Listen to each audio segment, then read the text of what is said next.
Hi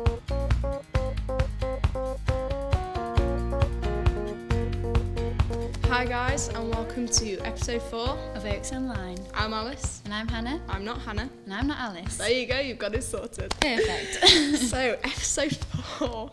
It's crazy. It's honestly gone by so quick. So fast. So fast. Insane. But Crazy. yeah, obviously with us filming it, we will be getting to watch it. It's very strange, yeah. How do you watch it at home? Well, we just get together with my family and we watch it on like an iPad or something, and we just all watch it together. What about you? Yeah, we're sort of the same. Some of my family will get together, we'll put it on the telly. So yeah, all together, see me on telly, it's quite embarrassing. But yeah, no. But for some of you that don't know how to get on and watch it, don't worry, because we've got a video just for you. QVT.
Thank you, John, for that how-to. It was very informative.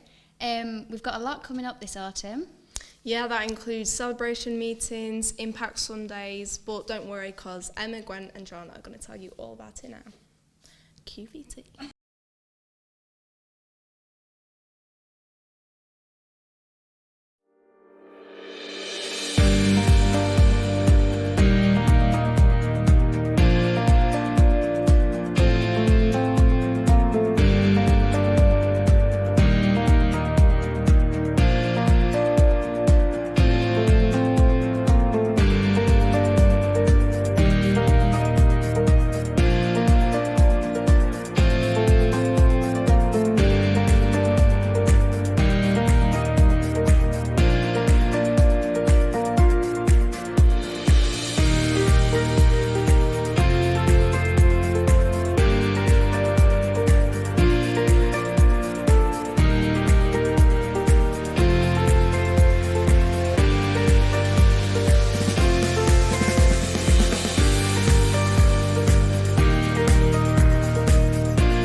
I'd just like to talk a bit about next month, because we move into October.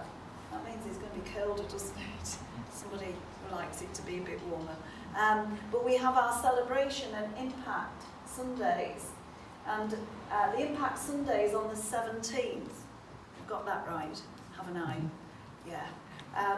So that will be our first impact Sunday. So I'd just like to introduce it. I suppose I'm talking to our Drumfield congregation, but I'd love Eckington to listen anyway to see what we're doing.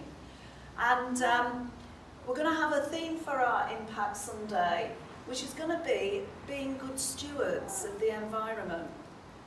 And the reason why I'd like to introduce it is I'd like you to start thinking, about what you would like to be involved in.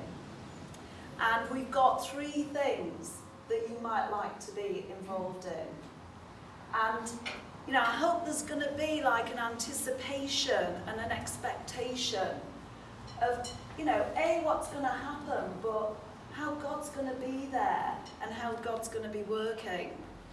So we're going to have Karen Taylor talking. So she'll be speaking that day about the environment, but also it's more for us as Christians as to, and I'll say impact, the impact that we can make, because you can feel that you're an individual, but we can all be good stewards of our environment.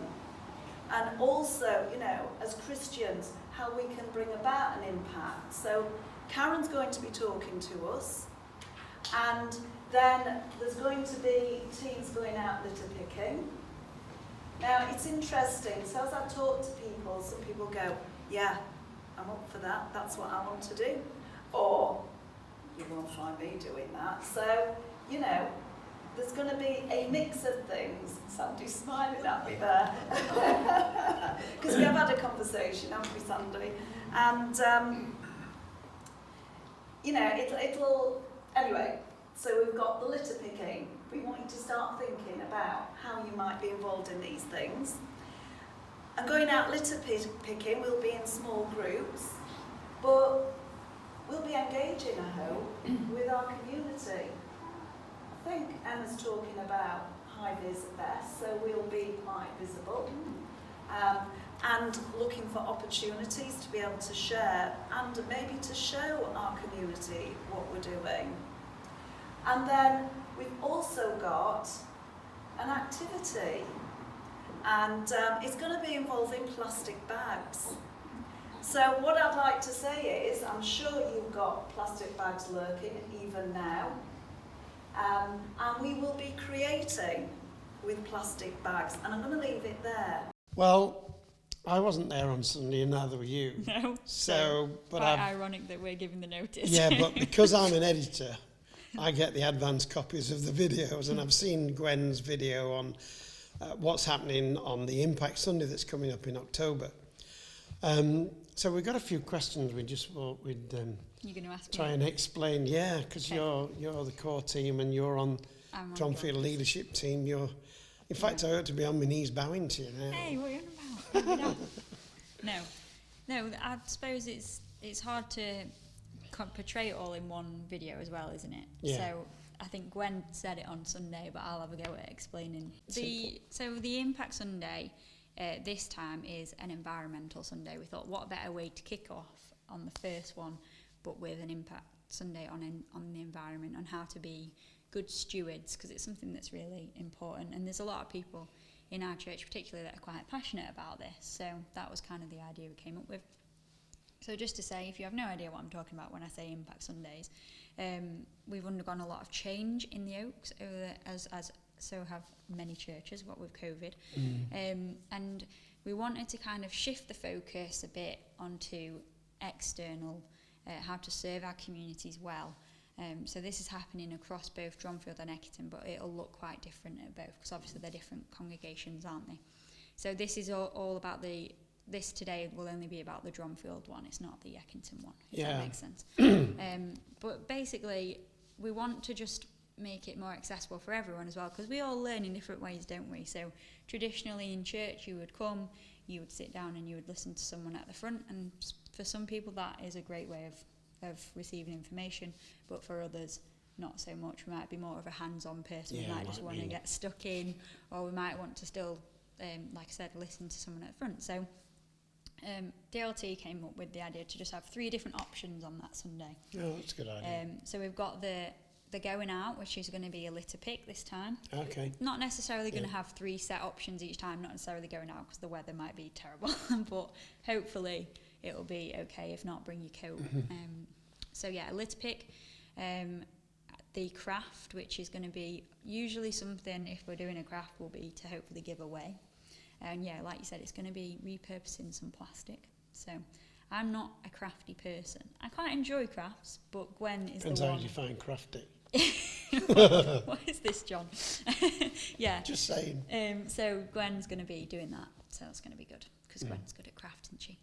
And the third one, as I said, is a seminary type thing with Karen. She's going to be doing that on how to be good stewards, how to be, how to look after the environment, that sort of thing. So I don't know exactly what she's going to be doing, because we've given her obviously some free rein with that, so that will be good. Yeah. Then we'll come back together, have refreshments, some nice biscuity things. And I was thinking there's lots of different ways in which we can serve our community and impact on our community. Oh, yeah. I remember when I was in the Civic Society, there were loads of different things that different groups around Dronfield do, and we could perhaps join with them. Yeah, I mean, that's kind of the aim, I suppose, is to help people get a bit of a flavour of what's out there and get a taste of how we can be involved in loving our community. And it's a real eye-opener as well. You find people in Dronfield that you never thought about, to be honest. People who live on their own, who never see anybody. Oh, yeah. And one of the things I always do was taking meals to them, and it's frightening when you see people who know other people that go and see them, no family or friends. A litter pick is something that's great, because it's like you can just go out and do it. You can do it yourself any time. Yeah. I mean, ideally, it shouldn't really be like an organised thing, should it? We should just all pick it up as we go. But I know that in Dronfield there is a litter pick, because we've been talking about this, haven't we? Yeah, we have, and on Facebook I know they were saying that they're looking for someone to take that over, because it's actually quite organised, and they've got lots of families that volunteer for that. Yeah. So if there's anybody out there who thinks, I'd like to champion that, just let Emma know, and then... Let us know, and we'll put you in touch with the right people. With the litter pick. I don't know what they're actually called. Dronfield litter pick, maybe. I'm not sure. Yeah, I think they're called Dronfield litter pick. Yeah. But there's just so much good stuff going on in our community, and we want to get involved. So that's basically what we want to do with that. And just to go a bit further, we're talking about things in November that I've put a sort of diary together. You have, yes. And in November we've got something to do with climate change, because it's COP26, and there's a special event that's happening with Tearfund that they're organising. So that'll be one of our celebration meetings when we're having that one. Right. And a repeat of last year's big quiz night. Yeah, that was good. So lots to do. Yeah, there's lots to do. So watch out for the little video that we're going to put on this programme, and get ready to sign up via Church Suite again, I think. Yeah, probably, yeah. We raised a lot of money for that last year. We did, yeah. It was a crazy amount of money. And then it's Christmas. Oh, please stop mentioning Christmas. So back to the Impact Sunday, just briefly before we head back to whatever's happening in this episode. Just to say, it's going to be next month, so I think it's the 17th. I'm just going to check on my phone. It is. I've got it in my head. The 17th of October. It will start at 10:30. Right. So that's a good... All of our services will start at 10:30 from October onwards. So it'll be... We've had a lot of... It feels like we've had a lot of change. I don't know if you feel like that. I feel like that, because it's just been so... It's a changing world. We've had some outside, and it's like, are we staying outside this week or not? But hopefully things will settle down. Yeah. It will become a lot more... And the weather's getting colder. Calmer, and back, like what the new... I hate that term, but... new normal, what it will be like. So join us October 17, 10:30am on the Sunday for our first Impact Sunday, which will be all about the environment, and let's get involved together. See you then.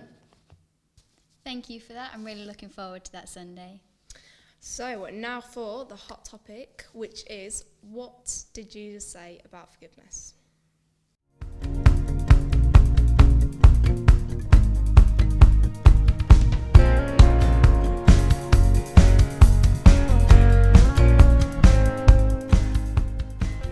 Hello and welcome to this episode's hot topic. This week we have David with us. Welcome, David. It's good to be here. Yep, you have done this week's Bible talk, which can be found on our YouTube channel and website. And we're carrying on with the What Did Jesus Say About? And you've done it on What Did Jesus Say About? Forgiveness. Yeah. So just a small topic, really. Yeah, not really. It needs a lot more unpacking, but it's a start. Yeah. It's a good start. How did you find this doing it? Yeah, it was okay. It didn't go where I thought it would, which is always nice. Probably means that, you know, you're not just making it up. There's probably something going on there. But yeah, it was good place to start, sort of talking about God forgiving us and how we need to understand that before we go any further, and forgiving other people or forgiving ourselves even and stuff. It's a big area, but good place to start, I think. Yeah, because we spoke a little bit about that in the last episode with Richard. He touched on it a bit, didn't he? Yeah. About, you know, he touched more on the forgiving others, as in the Lord's Prayer it says, forgive those who trespass against us. So he spoke a little bit about that, but you wanted to really unpack what it means to be forgiven by God. Yeah. And so, me and Julia have got notes on our notes. We've had a sneaky peek at the Preview. clip. Preview, yeah. So we've got notes. So when we're looking at our phones, we're not just bored of what's going on. We're actually reading our notes on the topic. But we said, didn't we, I reflected that prior to... Okay, so my own experience is the more I get to know God, the more I realise my shortcomings and failings in life, which I think is normal, because you can just live oblivious to your character flaws and everything else and the mistakes you make. You can choose to be ignorant to those. Yeah. It's legitimate. But I suppose before I was a Christian, I might have sat here watching this thinking, well, what do I need to be forgiven for? I'm an upstanding citizen. I don't break the law. I try my hardest not to hurt anybody if I can help it. Yeah. So why should I listen to this message? That's what I might be thinking. Yeah. So I think maybe we could try and unpack that. That small thing before Is David being tells good enough? It's kind of it's a big one, isn't it? It's prevalent everywhere at the moment, isn't it? But it's a good question. I think I really enjoyed your talk. Thanks. And it's focusing on the Bible story about the prodigal son, which many people will have heard, and it can be found in Luke 15. Yep. And I like it because, it just kind of fills my heart with joy anyway, but I think many of us can probably relate to different elements of the story. It's quite a simple tale, but it's a good, wholesome tale. So I've really enjoyed it. And I think that thing about, well, I've been a good person, what do I need to be feeling about? For me, it's mostly about, God created us to be in relationship with him. He loves us. He wants us to be in relationship with him. And a kind of a dialogue. He wants to be part of our lives. But it's that single-minded independence, that turning our back on those that love us, which certainly I did as a young person. It's that independence which kind of comes from pride, really. That's the kind of the root of it. Yeah. We don't use the word sin anymore, but essentially that is the thing that separates us, that we get a distance between us and God. And similarly with our family or our friends, if we go our own way, we create a gap that's quite difficult to cross. So I think we'll hear more about that in the first part of the story. I imagine so, yeah. And should we get on with it? Yeah. Okay, here we go. Okay. And if we want to learn about forgiveness, if we want to really understand what forgiveness is all about and know it not just in our heads but in our hearts, we need to look to the life of Jesus, really. We need to look at what he said, the people he spent time with, the things he did. You see, Jesus was all about forgiveness.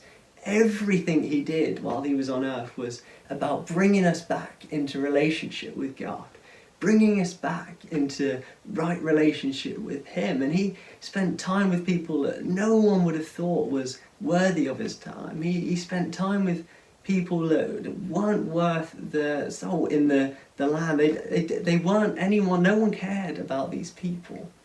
No one cared who they were, but Jesus chose to be with them. And it was so backwards that the religious leaders at the time didn't really understand it. They couldn't comprehend what he was doing, why he was doing that, because they thought they knew what God cared about, knew his heart.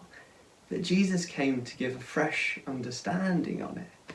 And whenever he would spend time with these people, the religious leaders would mutter among themselves and bicker about it and couldn't understand it. They would moan about Jesus and complain about him.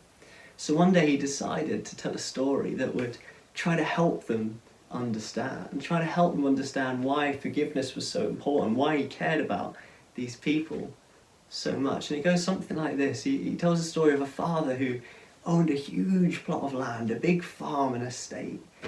And he looked after the land, he cultivated it, and he was well known within the community. And his 2 sons, who he loved, worked on the farm with him. Everything he had was going to become theirs one day. He loved working with them, and the older son loved working with him. He knew what it was to work hard and serve his dad, and knew that he was going to earn the inheritance of this field, or at least half of it. Whereas the younger son didn't quite get it. He had a messy life. He wasn't sure about this hard work thing. He'd rather spend his life doing what he wanted. He didn't know what he wanted, but he just wanted to go out and enjoy life. And he couldn't understand why he couldn't do that right away, why he had to wait to inherit this wealth and go and do what he wanted. So one day he went to the father in the story, and he said, I'm bored of doing this now. I'm bored of working for you. I'm fed up doing this and being around the family. Please just give me what you're going to give me anyway in the inheritance. Give me my share of the land now so I can go and live my life. I am so bored of being here. Now the father was broken-hearted, but he did what the son asked. He said, here is your share of what I would have given you. Here is your share in the estate. Now the son went off, and he lived the life that he thought would please him. He went and partied and travelled and did all the things that he thought would fulfill him.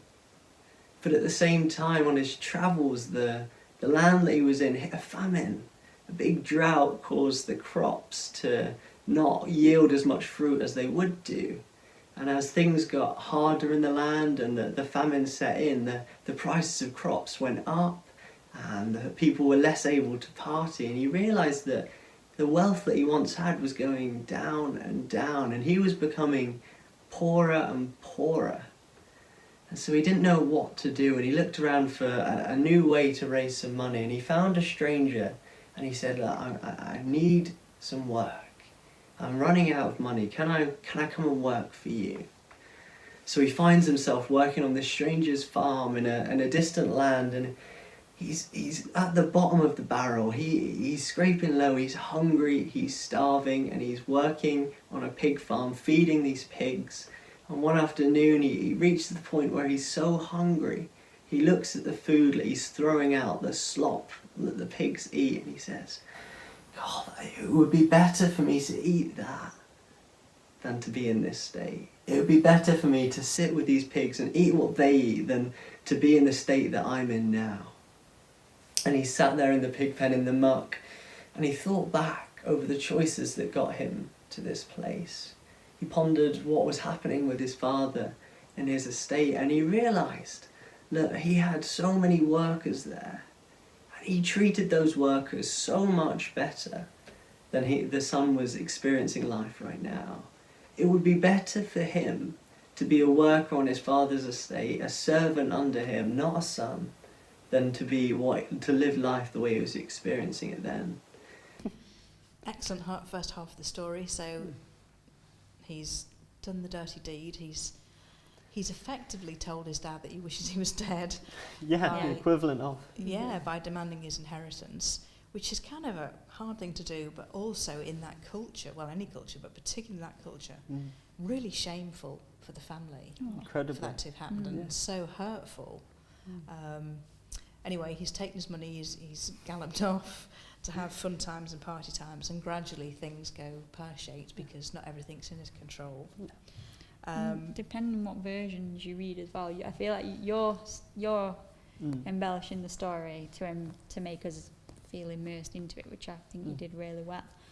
But this wasn't just like he was squandering his dad's money. He was spending it on things you wasteful probably shouldn't spend money on, like women and partying, and we don't know. You could read into it whatever. Like I said, different versions translate that in different ways, don't they? Because we don't know exactly, but it was things that would cause him shame to come back and be like, I've spent all the money on these things. It wouldn't have been like, I've gone out and I've made more money. It was a shameful thing that he was spending the money doing. He just rejected everything everything that he knew and had been brought up, all the values and things he'd been brought up with, he just rejected them all and did the opposite. Yeah. Which, you know, many of us have done. Been Yeah. there. Let's not judge. No. But yeah, really a hard time for his family and hard time for him to get to that point of the bottom of the barrel, because of course he'd run out of food, he'd run out of his money, he'd run out of friends, and he was literally starving. And there's an irony there that, you know, as a Jewish boy, young man, where pigs are just like the worst thing, he was reduced to feeding pigs and even thinking that the food the pigs were eating he would have to eat too, because he was starving. So he really had hit rock bottom. And then I love that idea that he kind of came to his senses. It's just like, actually, I'd be better off at home as a servant than I am here. And I love that. That happened for me as a early 20s, when life had gone not brilliantly, and quite a number of years, and it just got gradually worse and worse because I was repeating similar mistakes. And then eventually you just get worn out, don't you, thinking, how have I got to this place again? And I hit rock bottom, and I had a knowledge of God because in my primary school years I'd gone to a Catholic school, so I was used to stories about God and about Jesus. So I was familiar, had a knowledge, but I didn't have a relationship. I couldn't understand the relevance. But somehow, one day, I sort of came to my senses. During my lunch hour at work, I was in Sheffield, and I popped to the Catholic cathedral, and I just sat there very quietly and said to God, I just can't do this. I cannot carry on doing this. And if you're there, I need to know you. And I can look back and think, well, nothing happened. There was nobody else there. It was just a really quiet moment, but it was really heartfelt. And I kind of came out, went back to work, and sort of carried on my life as best I could. And I think I look back now, and it's almost like, well, I know that God heard, because I can imagine him, and this is my kind of, you know, artistic license, him saying, brilliant, right guys, let's get things moving, and start like moving the chess pieces, because somehow, very quickly, everything changed. I think within something like 3 months, my entire life had changed. Wow. Doors were Incredible. opening, I was getting ideas about things, I was meeting with people, changing my job. I met my husband now, all in a really, really short period. And it's just like, me saying, please God. And John, husband, was a Christian? Or not? Yeah, new, was. very new Yeah, Christian. Wow. Yeah. Just got into it. Hadn't he? Yeah, and I didn't meet him at the time. I met him when I went for an interview at work. Yeah. But that whole process, I look back and it was a few months, and it's almost like a chessboard, and God was just moving pieces. You'd like surrendered Yeah, your I had. life to God, Yeah. which takes incredible. You've got to come to that point, haven't you? Yeah. You can't just. You can't. God won't force you to. No, it's So that it humility point again, isn't it? From last time. I can't actually go much lower No. than I am now, and I don't know how to change things because I just keep repeating the same mistakes. So I was at that point, and God heard, and everything changed. And then, so that's similar to my story, but I'll just reflect on a bit of a later time in the story because I feel like I don't need to tell the same as in my experience. But did you then, like, everything was great for a while and you thought, wow, this is so good, like, look at all this stuff happening, look how great, and then you, like, realise, oh, I've got a lot to work on in my life. Did you get to that point still? Yeah, I did. I had a brutal conversation with somebody who loves me very much, who questioned me one evening about God. Oh, right.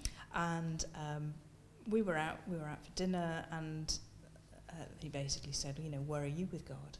And I knew that John was a Christian, and I was intrigued by his description of church because it didn't sound anything like a Catholic service that I was used to. But I'd also worked out that it was very, very important to him. So I kind of had that in the back of my mind. But I was asked this question about where are you with God? And I said, well, I'm really, really pleased for what John has. It's not for me, is that what you said? It's good enough for him. Good enough for him.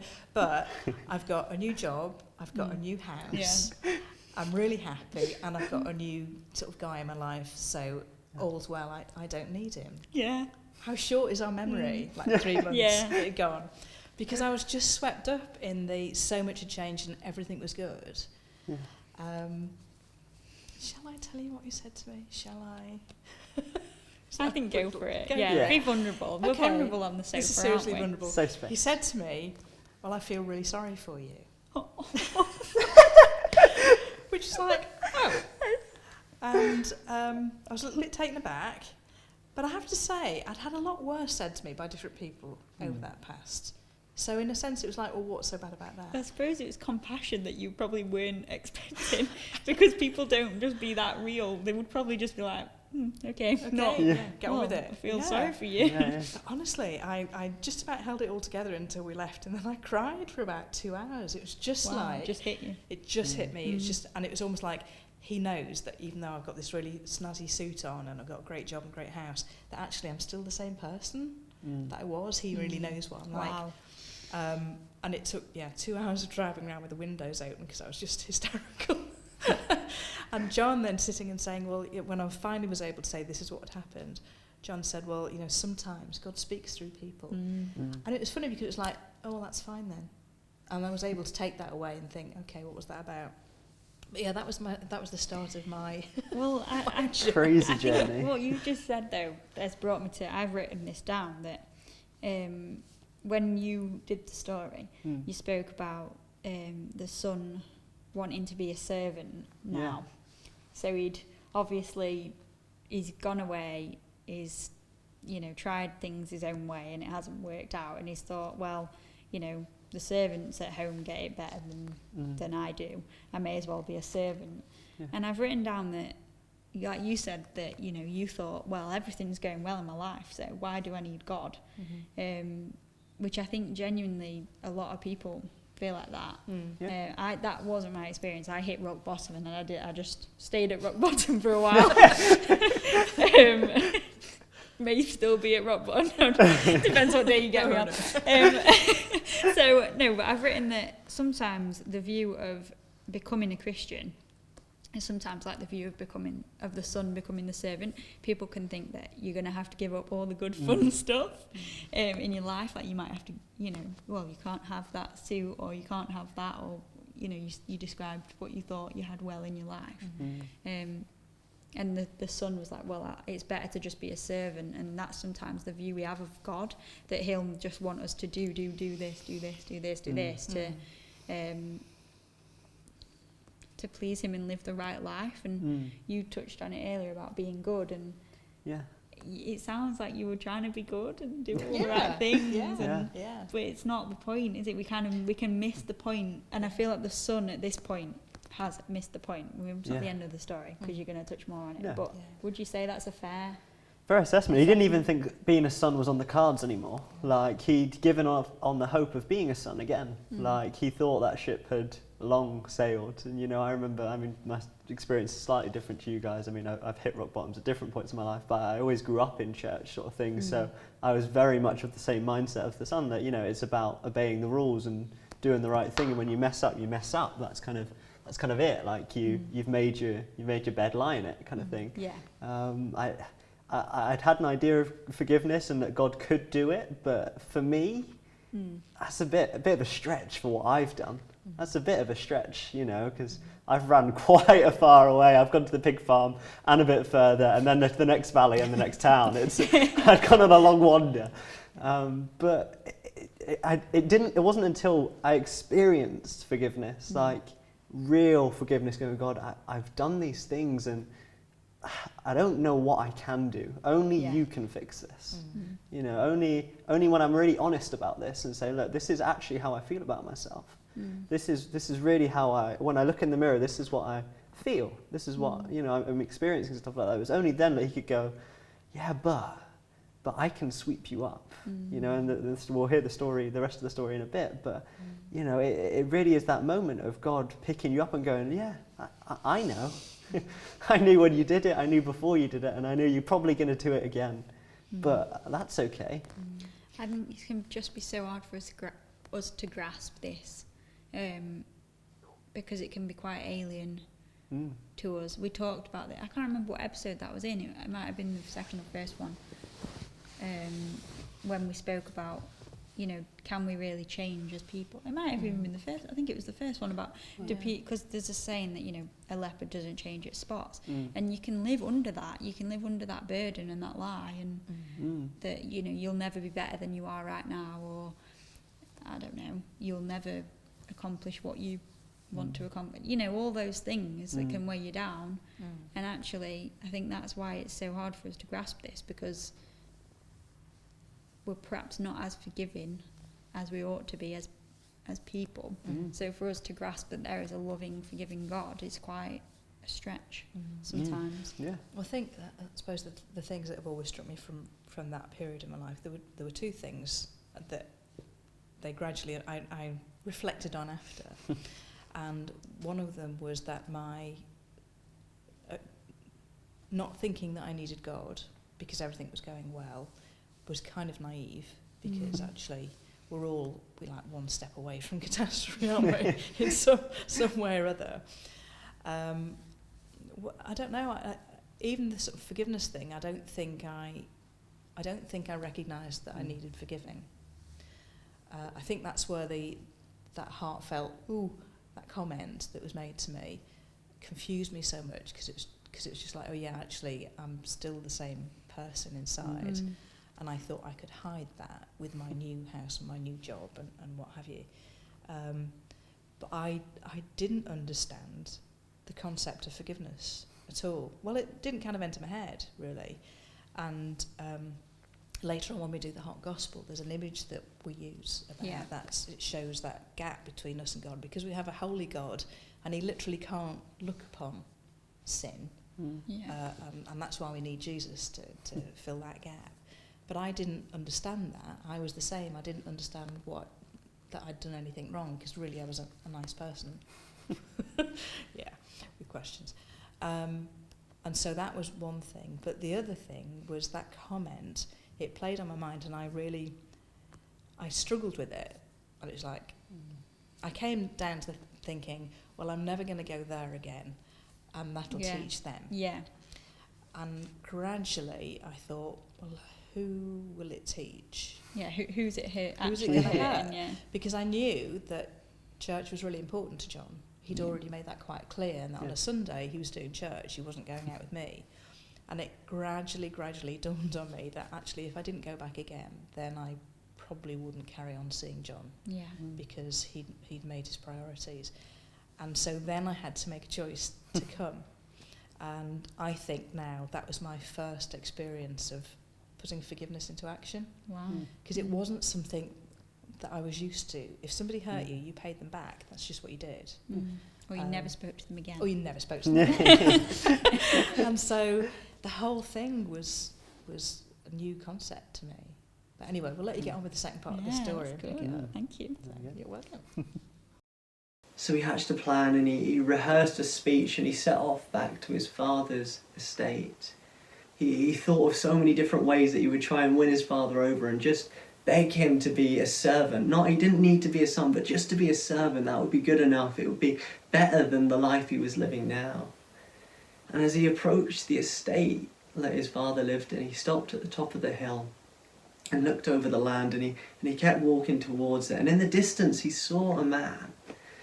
And he headed towards the estate, and the man seemed to get closer and closer, until suddenly he realised that this man was running towards him. And as he got closer, he realised it was his father, running towards him. And his stomach, tied with knots, and shame filled his body, and all he could do was hang his head and drop to his knees. And as the father ran up and approached him, he looked up from his knees and said, "Father, I'm not worthy to be your son. Not after the way I treated you, not after the way I've lived my life. But if you can find it in yourself to let me be a servant, let me live on the land and just work for you, please." And he thought of ways to beg and plead, and he was trying to remember the speech he'd rehearsed all the way here. But before he could get another word out of his mouth, the father swept him up from the ground and held him tight in his arms. And he pulled him away and held him by the face and looked him in the eyes and said, "Son, you're home. You're home." And he called to the workers in the field. He said, "Quick, run to the house. Get the finest robe you can find. Pull out a ring that is fit for a son. Put shoes on his feet. We're going to celebrate because my son is home. Kill the fattened calf. Get the biggest cow you can find on my land and make it ready for a banquet feast. Invite the whole town to come. All the workers can have the night off. Come and celebrate the fact that my son has come home with me." Now the older brother had been out in the field all day, and he saw the commotion and saw that they were getting ready for a banquet feast. And so he asked the workers, he said, what's going on? What is my father doing? What's so special we need to celebrate in such a way? And the workers said, "Have you not heard? Your brother has come home, and your father has welcomed him back into the family." Now the older son was so angry that he'd welcomed him back, so angry that he'd worked so hard for so long, and this younger brother was being celebrated for simply coming home. And as the party went on and they celebrated, the father realised that the older son wasn't there, and so he went looking for him, and he left the party to find the older son sat outside in the cool night. And he said, "Son, what are you doing? The banquet feast is on, your brother's come home, we're celebrating together." Now the older son was furious, and he looked at him and he said, "What are you doing? Do you not remember what he did to you? How on earth could you forgive him for that? I've spent so long working to the bone for you, and this is the way he gets greeted when he comes home. This is what you do for him. You've never even let me have a party with my friends and celebrate with a calf, and yet you kill the biggest calf for him. Why would you do this?" And the father said, "Look, everything I have now is yours. I love you just as much as I love your brother. But he was lost. I never thought he would come back. And now he's come back. And I want to celebrate that. He was lost and now he's found." And the story ends there. We don't know what the older brother does, whether he comes in to celebrate the party or not, whether he stays out and stays frustrated and refuses to forgive the brother. But what this story does paint is a beautiful picture of the heart of God, how forgiving God is. Jesus was trying to demonstrate through this story the heart of God that is for us, the uncomprehendable backwards nature of God, that he's willing to forgive a multitude of mistakes. No matter how many times we make a mistake, we can go back to him and say, "Dad, please, can I come back?" Okay, we've heard the end of the story. Yeah. Well done. I thought you did that really well. Yeah. Yeah. Not an easy story. It's quite an emotional story as well. It is, yeah. To tell. But so we know the end. We know it was a good ending. There's some stuff I want to unpack later on, but let's unpack the beginning of the second part to begin with. What struck you as you were listening? I think the idea of the father was looking out for his son the whole time, you know, straining to see him. And there's a few things, and I know that we can't be entirely accurate because we don't know. We can read into what we know of the culture, but I've heard one version where he saw his son in the distance and he literally gathered up his skirts, it was said, and ran to greet him. And that alone, running, so undignified, so shameful, so countercultural, but he was prepared to be undignified because he loved his son so much and he wanted to run out and greet him. Didn't care what he looked like to the onlookers at all. No. All he cared about was the fact that his son was home and didn't even listen to what his son was trying to say. Didn't care about the apology. No, because Which makes you about that. well. when I read that bit, I don't think I've ever noticed that bit before. I've heard a few talks on the prodigal son, and everyone you listen to has different takes on it as such, and what you can take from it. But that bit about the father didn't even hear what his son was saying, I just thought that's really interesting, because we often will be like, well, you need to you might be like, well, you need to pray in a certain way, or which hopefully we've debunked that last episode. But if you still feel that way at all, take heart with this story, because the guy was all set. He had his speech ready. He was like, I'm coming to you, Father, and I'm going to say this, and this. And the father was like, come here, and get in my arms, and like weeping and crying. And, well, how did you describe it at that point? Just swept him up in his arms, and he was trying to get his words out, but the father was having none of it. Like he probably couldn't even hear him through his tears. Like so happy to see him. So that's the view that you need to hold on to, the imagery of Jesus in this, that Jesus isn't waiting for you to say a specific word or to do a specific thing before you can have him in your life or whatever. You just need to talk to Jesus. It's the choice, isn't it? That's the significant part. That's what the father was waiting for. At the end of the day, if he was looking out for him that long, he could have gone and found him. If he was waiting and waiting and waiting, he could have gone and found him. But as soon as his son had decided to, I've got to go back. I've got to do something about this. The second he made that choice, nothing else mattered to the father. He was there as soon as he'd made that decision. It was, the willingness that was significant. Well, that was the same as me in the cathedral. I didn't apologise. Didn't know I had to. No. I was just in a mess. I groaned, basically. And, God interprets our groan. It's our heart, isn't it? Yeah, so God sees the heart. That same thing. I mean, I've had plenty of time to apologise since.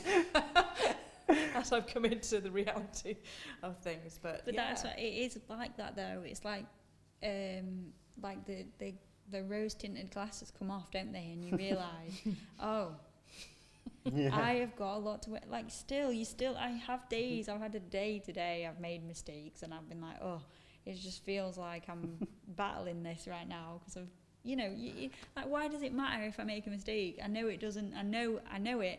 Here, but it's here, isn't it? It's the, like you said, it's the heart stuff that still gets us all the time. And I don't know, even having Jesus in our lives and knowing it, feeling it, it's the feeling it that we want, isn't it? Yeah. And it is still hard. It's still hard.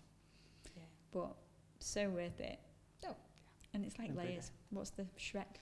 Onions. Onions have layers. Ogres have layers. We're not ogres there. I don't even know where I was going with that. Maybe John could just edit that bit out. Tangent that wasn't. In the morning I might be, but. What? Anyway, let's move on, because I want to touch on the bit later on with the older brother. Oh yeah. Because it's uncomfortable. Doesn't it make you want to pull that face? Because you're going to be like, no, nothing to do with that. But who identifies with the older brother? Because I kind of identify with the older brother slightly. Judgy McJudson. Oh, yeah. I forgot about that. Yeah. Maybe that's what he's called. That's what we should call him now. Judgy McJudson. Yeah. I like it. It's good. But, right. Let's just get it straight. Why?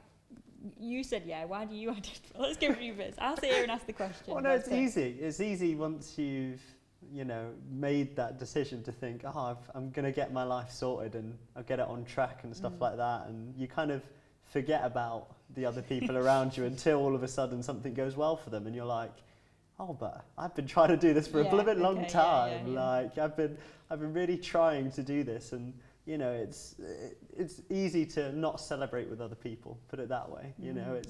It takes a choice, doesn't it, sometimes? It does. That wasn't even the way I was going, but that's true. No, it does. I mean, it's something you do learn. Eventually you do. And the people you really care about, you do celebrate with and stuff like that. But often in me, there's that little first niggle. When I first hear the good news, I'm like, I've worked really hard. Maybe I deserved that. You have that little niggle, isn't it? And often I can just go, no, I'm really, really happy. Doesn't take root. No, exactly. Yeah, if it takes root, then sometimes it's there, isn't it? It grows into bitterness or whatever. But if it doesn't take root, I don't think I'm hoping it's not wrong, because I'm saying this to myself as well as David. But having that initial niggle doesn't make you a bad person. Because you can just come to God and be like, check myself there. I've felt that little niggle. Yeah. And be honest about it. That wasn't actually what I was thinking, but I now think that too. I was thinking more like, when you become a Christian, and as Christians, it is so important that we do good work. It is, and it's a fruit of our faith, because we want to serve and we want to do good and love our community and love each other well, and that's really important. But if you are, and for some people that's as far as it gets, and it never grows unhealthy or anything, but for someone who battles with perfectionism and I guess approval, as in we're seeking it in the wrong place. This guy, the older brother, was clearly seeking approval from the wrong place. He was seeking approval from his dad, where you know, if he didn't get, he says in the story, I can't remember whether you touched on it or not, but like, you know, you never gave me a party. Yeah, you never let me and my friends celebrate and stuff, is what he I've says, you done know, this for you, after all this for you. time. Yeah.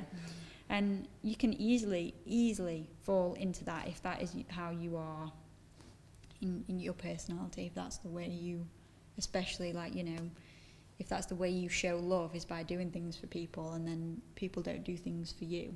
If you don't keep that in check, you can easily become like legalistic and think, well, you know, I'm here working my fingers to the bone. Yeah, that's not what. So that's what you were going to say. That's what. And you know, that person over there, a bit like a Martha and a Mary situation, which is another story that in the Bible, where basically one lady is working away cooking the meal and another is just at Jesus' feet, and you know, the one working away is like, well, aren't you going to tell this person to help? Like that is me, you know, like I would probably be that person. And that's hard to come to terms with. Yeah, it always strikes me as really sad, because he's so resentful. You're saying I'm sad. So resentful, he won't join in the party. Yeah. He's just angry, and it shows that his relationship with his father is one of, his father's more of a master than a dad. Ooh.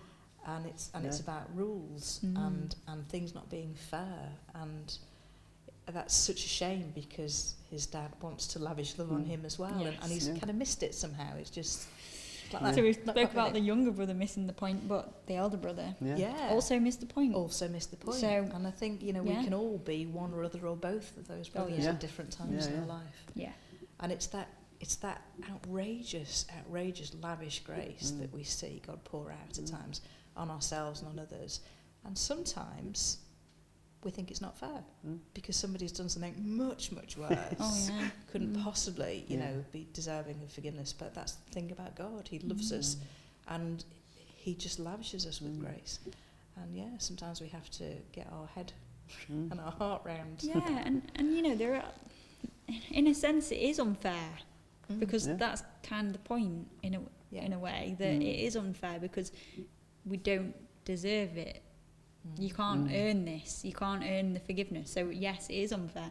When I hear that, I'm like, yeah, actually it is, because I've heard people say, you know, well, so you believe in Jesus now, but someone on the deathbed could just believe in him and that's it. They're in heaven. That's all it takes. Like, you don't have to be a good person, or you don't have to do this. You don't have to. And it's like, well, yeah, but that's really sad if that happens, because they've missed out on a lifetime of joy and forgiveness freedom, and wholeness and freedom, as you're saying, like, you know, from things, you know. So yes, okay, someone could just do that, but would we want them to? No, we'd want them to do it earlier on to save a lot of heartache and a lot of pain. You know, I've got this pet peeve at the moment, which I talk to the youth about, and David's gonna know, because I bang on about it all the time. This "you do you, boo." I hear it all the time, like "you do you" on social media and probably Made in Chelsea or something. I don't know. It's on all the reality programs that all the youth watch. I sound so old. I hear myself. It's okay. I'm glad Alice isn't here and Hannah to mock me. But the point is, you know, this mentality of, well, you just do what's good for you, and as long as you're not hurting anyone, it doesn't matter. But you can't do what's good for you and only you, and not end up hurting someone along the way, whether you mean to or not. You can't. You just can't do it. So like, we've got to reconcile this somewhere along the line of, what do we do about this? We can't earn it. We can't, you know, I don't know. No, life is messy, isn't it? And you know, in both cases, for the younger and the older son, God the father in the story, God, meets them where they're at. Yes. As soon as they're ready and willing to be around him again, to be in the remit, he comes out and meets them where they are. He doesn't expect them to get it all right. He doesn't expect them because he comes out to the older He comes son. out to the older brother. He doesn't wait for him to come into the party to complain. He meets him where he's at. I've never noticed God that. doesn't expect us to be perfect and to get it right to then come to him. It's forgive you where you're at, and we'll work with you to get you where you want to be, where we should be in relationship with him. He finds us when we're ready to actually get on with it a bit. When we go to him in a cathedral in our lunch break and go, all right, maybe now I'm going to do something about it. Maybe in 3 months. Yeah, in 3 months.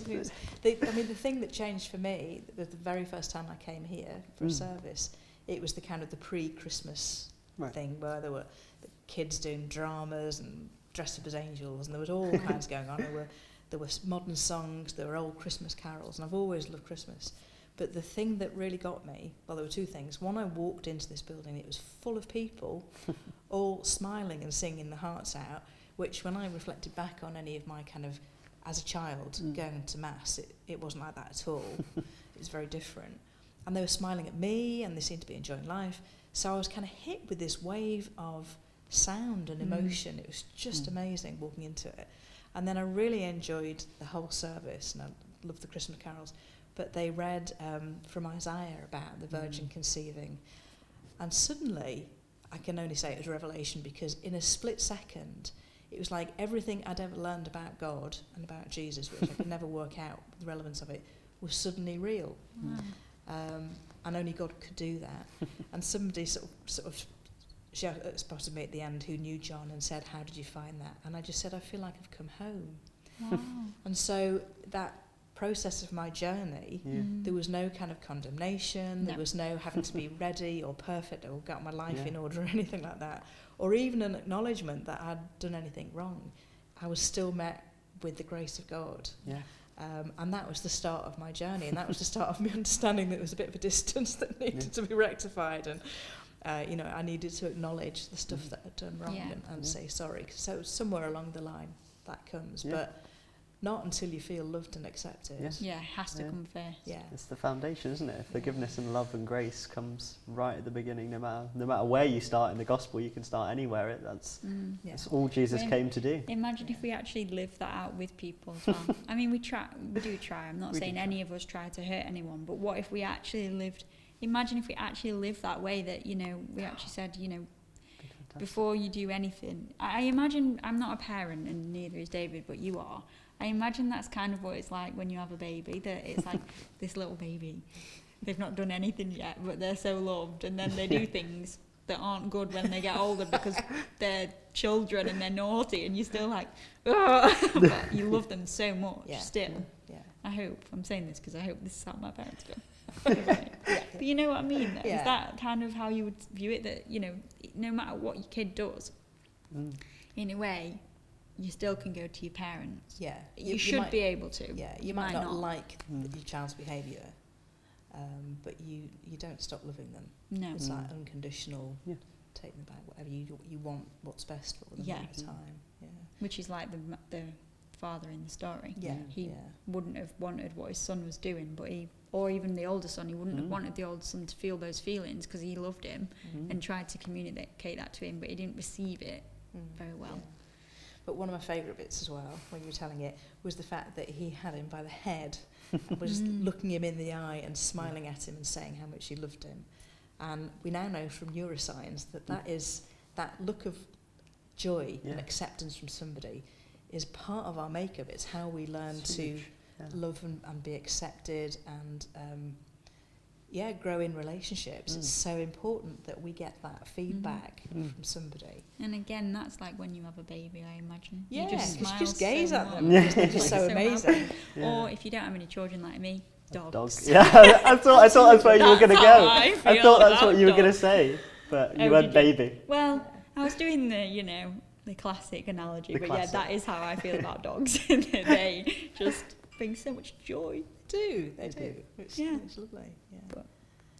Yeah. I suppose my final thought was, and it's going to kind of go on when we talk about the hot gospel later, is that that Jesus came and he was very attractive. People were really attracted to him.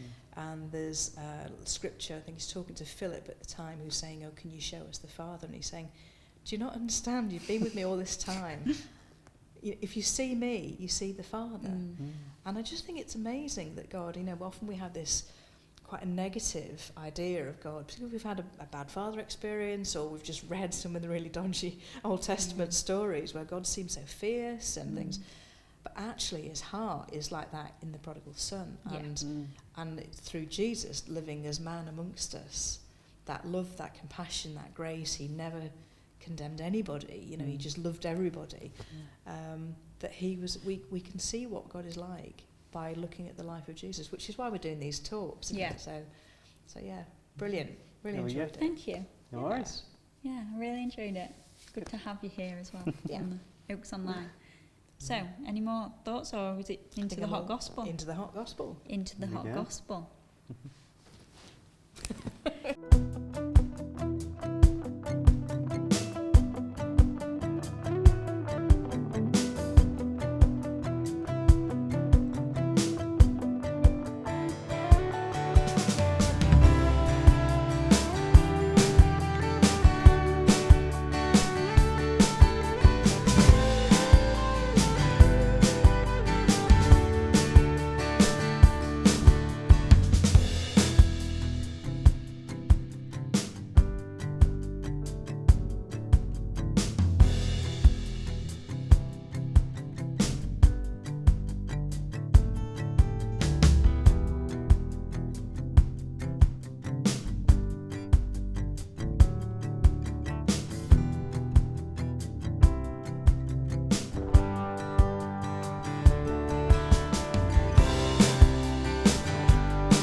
Thanks for that, David. That was very impactful. Hopefully like our Impact Sundays, which also ties into the song we're about to hear now, called The Blessing, and hopefully it'll impact you today on how to help our community.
His face shine upon you, be gracious.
your children. May his favor be upon you and 1,000 generations, and your family and your children and their children and their children.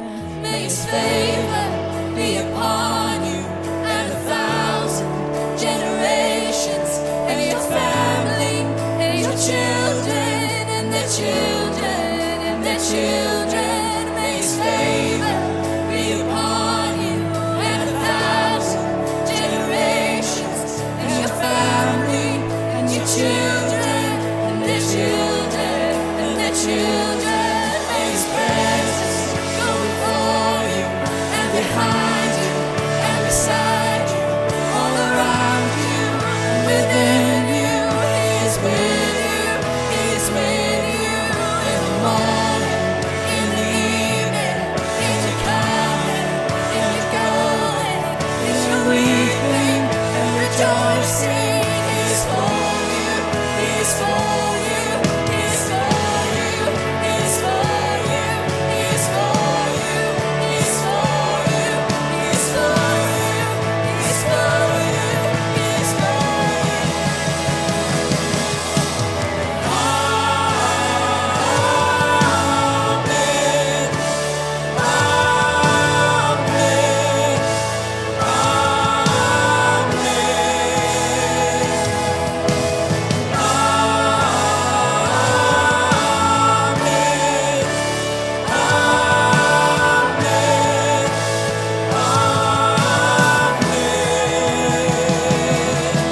His favor be upon you and 1,000 generations, and your family and your children and their children and their children. May his presence go before you and behind you and beside you, all around you and within you. He is with you, he is with you in the morning, in the evening, in the coming and the going, in the weeping and rejoicing. He is for you, he is for you, he is for you, he is for you, he is for you, he is for you, he is for you, he is for you, he is for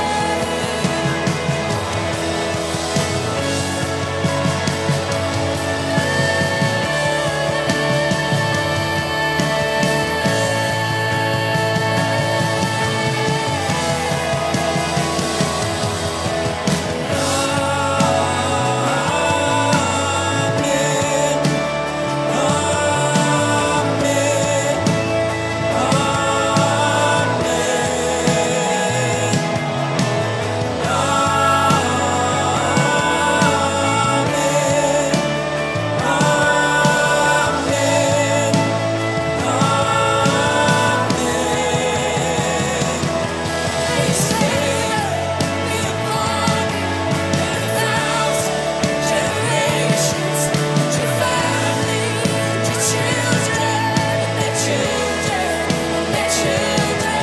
May his presence go before you and behind you and beside you, all around you and within you. He is with you, he is with you in the morning, in the evening, as you're coming, as you're going, as you're weeping, rejoicing. He is for you, he is for you, he is for you, he is for you, he is for you, he is for you, he is for you, he is for you.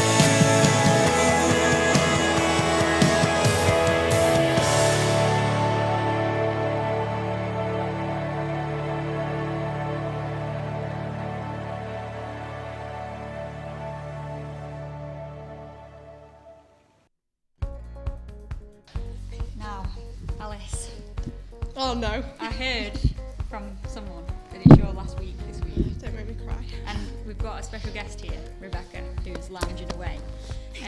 Because where are you both going? University. I thought you were saying right, whereabouts you going. I'm going to Lincoln. Kia. Kiel. Tell us what you're studying, Becky. Psychology and criminology. And Interior architecture design. that's such a mouthful. It but really is. It makes me sound smart. I like it. You are smart. You are. Yeah, right. So we're obviously going to miss you both very much. No. So Charlotte, what did we get then? We have a top-notch, Feet. high quality plant that you can split between your legs. Oh, that's too much. What should we name it? There you go. Avocado. No, wait. Guys, you can't actually keep this thing. It's a Wait. prop. No, I'm taking it away from yeah. No, we actually do. What have we done, Charlotte? We have got you later at E3 after we've recorded this. We've got you some little like food hampers. Oh, it takes you. So They exciting. spoil us. They know we like food. You both do like We've actually got you two. No. Yeah. Yeah. This is such a surprise. You didn't actually say you were going to do that. We've got them in Alice and Rebecca's special hug. You did. I thought you got me food. I mean, you can have my orange. You can have my crackers. No, I prefer the hug. So, yeah, just want to say, don't forget where we are. I'm going to cry. No, seriously. It's been amazing. You've done a really good job presenting, and we hope you come back at Christmas. There that word is again, and visit us and be on screen. Try not to miss me too much, guys. But we wish you all the best where you're going, and let us know what it's like. Maybe we'll do a little Zoom. Oh, We could do a little Zoom. Yeah. Okay. 100%. Cool. So stay tuned for that in future weeks. Bye. Bye.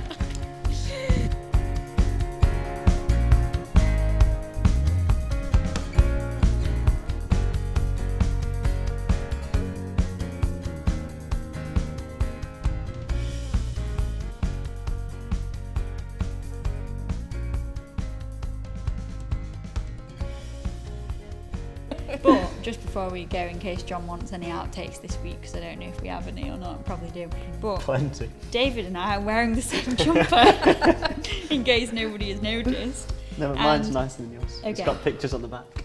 Yeah, but no one can see your back. Yeah, I know, but But we didn't do this on purpose. It happens quite regularly. Me, Charlotte, and Regular. David all own the same Yeah. jumper in different colours. I had it first. I had it first. I No. know David had it first. I definitely had it first. I had this In one fact, before I you got almost that. bought. No, I didn't buy that one for you. I bought you a I different don't know. jumper. but- Anyway, not relevant. The point is, if Outside In, who make these jumpers, Great company. are watching, Great company. anyone want to send us Sponsors. free merch, Sponsors. sponsor us, we'll get Julia in one Yeah, we're Be gonna great. We'd be like little twinnies. couldn't because we? they are but they are really good. They are good. They're comfy. Nice. Yeah, really Good jumper. Great message.